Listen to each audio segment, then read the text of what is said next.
गजपति जिला और उदयगिरी थाना पुलिस एक मामलार तदंत करी अभियुक्तों को गिरफ्त करने सह चोरी होइथिबा समस्त सुना गहना उद्धार करिबारे सफल होइछि। एही घटना को नहीं अंचल में चर्चार विषय पलटिथिबा बेले पुलिसर त्वरित पदक्षेप को साधारण लोके प्रशंसा करिसेंति। सूचना अनुसार आर उदयगिरी थाना अंतर्गत ख्रिस्टियान साहिर बासिंदा झुम्पी रईत स्वामी सिद्धार्थ माली गत 5 अगस्ट तारिख में आर उदयगिरी थाना एक चोरी अभियोग करथिले।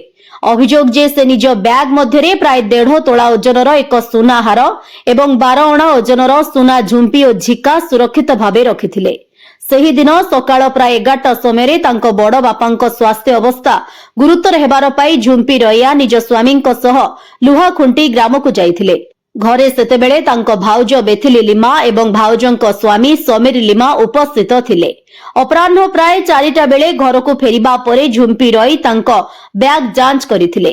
सेतेबेले बैग रे रखिथिबा सुना हार सुना झुम्पी एवं झिका नथिबा जानि परिथिले। सेही समय रे घरे बेथिली लिमा और समीर लिमा मध्य नथिबारु संदेह सृष्टि होइथिला। एही विषय आर उदयगिरी थाना रे अभियोग परे पुलिस तदंतरु जना पड़िथिला जे अभियोगकारिणी घरु बाहरी जिबा परे बेथिली लिमा एवं तांको स्वामी समीर लिमांको मध्यरे पारिवारिक कलह सृष्टि होइथिला। एहा परे बेथिली लिमा तांको ससुर और सासुंको निकटकु जाइथिले जेउठारे सेमाने काम करुथिले। एही सुजोगर फायदा उठाई समीर लिमा घरे थिबा झुम्पी रईतको बैगरु सुना गहना चोरी करिथिबा तदंतरे स्पष्ट होइथिला। अभियोग पाइबा परे आर उदयगिरी थाना रे मामला नंबर 144/26 तारीख 5/8/2026 धारा 305 बीएनएस अनुଯାयी मामला रुजु करा जायथिला। परे पुलिस तदंत आरंभ करी अभियुक्त रणालई ग्राम ख्रिस्टियान साही समीर लिमा बयस 28 पिता सुस्ती लिमा स्थानीय पुलिस गिरफ करथिले।